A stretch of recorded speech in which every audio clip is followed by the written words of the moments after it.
Ya está con nosotros, como le anuncié, la doctora Regina Espinosa. ¿Cómo está, doctora? Muy Bienvenida, bien. buenas Gracias, tardes. Buenas tardes. La doctora Espinosa es especialista en algología y medicina paliativa. Primero que nada, y para entrar en contexto, nos gustaría que nos explicara qué es la algología, qué es la medicina preventiva. Bueno, la algología es el área que va a estudiar el tema del dolor específicamente, pero la medicina paliativa, ciertamente que los pacientes que tienen una enfermedad terminal o una enfermedad catastrófica, de esas que te mantienen en cama por mucho tiempo, se requiere mayor atención. No nada más el síntoma es dolor, sino que aparecen otros síntomas, ¿no? Entre ellos crisis convulsivas, sangrados, náusea, estreñimiento, vómito, ese tipo de cuestiones las abarca la medicina paliativa. En cuanto a la algología, es específicamente el estudio del dolor. Y entonces, bueno, la medicina paliativa es eso, más todos los demás síntomas. Yo le comentaba al auditorio que íbamos a hablar con usted sobre los cuidados paliativos. Sí. Es un tema que no conocemos, doctora.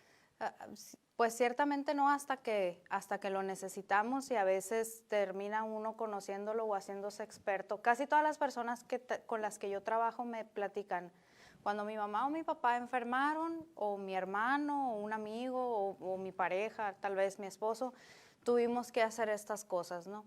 Pero, por ejemplo, si alguien necesita una cirugía de vesícula o de apéndice, saben a quién acudir. Cuando tienen estos problemas es difícil saber hacia dónde recurrir. Los cuidados paliativos o la medicina paliativa, que va enfocada al manejo y cuidado de pacientes con problemas terminales o enfermedades catastróficas de tiempo prolongado, tratan de abarcar esa parte donde los pacientes no nada más tienen problemas físicos, sino que también se vuelve un entorno social, ¿no? O sea, alguien tiene que dejar de trabajar para cuidarlo, él ya no puede caminar, él ya no puede respirar cómodamente, no puede comer, y eso es lo que abarca los cuidados paliativos. Básicamente es un derecho que se le refiere hacia la salud, donde no se le va a dar un tratamiento curativo, pero sí vamos a ampliar el panorama para que el paciente pueda tener una mejor sensación o calidad de vida. La gente le llama calidad de vida porque en ese momento su calidad está deplorando rápidamente, o sea, se está haciendo menor cada vez. Entonces nosotros tratamos de ser como una contención para que el paciente, a pesar de que su enfermedad lo vaya disminuyendo su capacidad en todos los sentidos, capacidades funcionales, pues él no se sienta tan limitado, ¿no? En cuestiones incluso hasta básicas, otra vez, como comer, poder atender situaciones básicas como ir al baño, sentarse a tomar un vaso con agua, respirar cómodamente, y eso es lo que nosotros abordamos, entre terapéuticas como cuidados de enfermería en cama y medicamentos de alto control, como opioides, psicofármacos, ansiolíticos, benzodiazepinas. Todas esas cosas son las que nosotros vamos así juntando en un grupito y se las podemos ofrecer al paciente. No sé si más o menos. No, sí. Lo que me quedo pensando es que en muchas ocasiones, por un lado, le sacamos la vuelta al tema. Porque es difícil.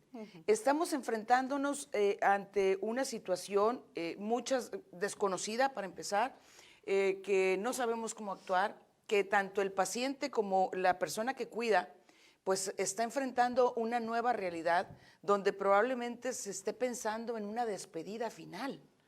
Y eso psicológicamente pega fuerte, ¿no, doctora?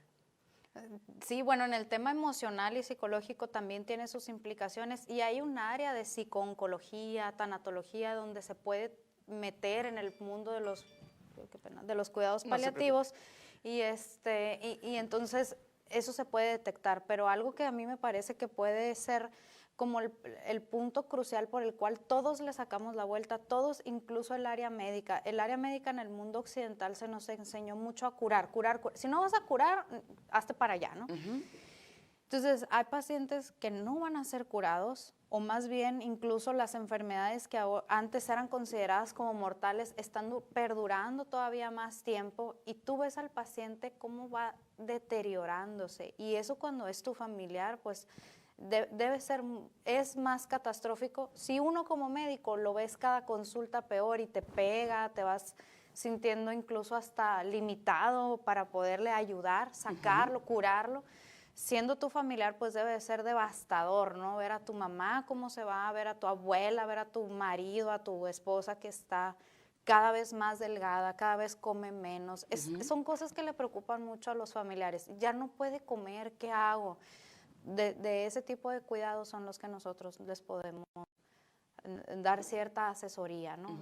Cierto que no vamos a hacer un mundo perfecto, pero sí se les puede asesorar en muchas dudas, incluso a veces se sienten hasta culpables, ¿no? Y ahí es donde podríamos sí tratar temas psicológicos del paciente y de los familiares, ¿no? ¿Se siente culpable tanto el paciente como el familiar? Sí. Es algo natural, ¿no? Que se empiezan a sentir culpables si no debiera, pero así es, ¿no? Ajá. Aquí me habían dejado una pregunta cuando anuncié su presencia. ¿Cuáles son los beneficios de que un experto en cuidados paliativos atienda al enfermo? ¿Cuál es el ambiente óptimo para una persona con necesidades de cuidados paliativos? Es muy buena pregunta, porque generalmente también, hasta les digo, yo puedo hablar desde mi silla, ¿no? Que es la de médico, y a veces nos daba pena preguntar, oiga, ¿y cómo es su casa?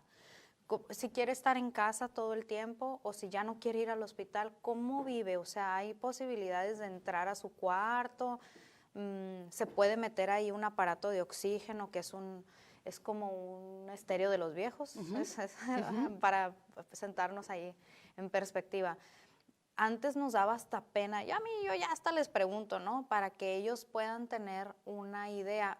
Entonces, el hecho de que un experto en la materia los atienda, yo creo que podríamos ser un buen descanso, ¿no? Un buen descanso donde tú puedas ir a depositar todas estas dudas y hacemos un plan con el paciente. Es decir, el enfermo ya tiene un diagnóstico y tiene un pronóstico. El pronóstico, que tampoco nos gusta hablar del pronóstico porque es cierto que no es específico o exacto, pero podemos determinar más o menos de aquí a 18 meses qué vamos a hacer. A lo mejor vive 24 meses más, pero yo necesito un plan, digo como familiar, ¿no?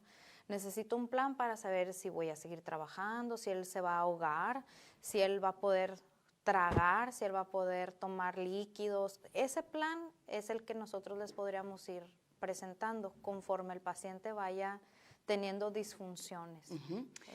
Híjole, la verdad de las cosas es que es un tema desconocido, difícil de abordar. Me dicen que tengo más mensajes así rapidito. Lo que me falta es tiempo. La voy a invitar para que regrese, doctora. Bueno, sí, hay muchas dudas. Sí. Bueno, y aparte vamos a cortar brevemente la transmisión. Ahorita regresamos, tenemos una situación de carácter técnico, pero volvemos en 2 minutos, nos dice el técnico más o menos, así que no se vaya. Doctora, ojalá que venga la próxima semana. ¿Nos ponemos de acuerdo? Sí, claro que sí. Bueno, muchas gracias. Gracias a Vamos ustedes. a una pausa, volvemos.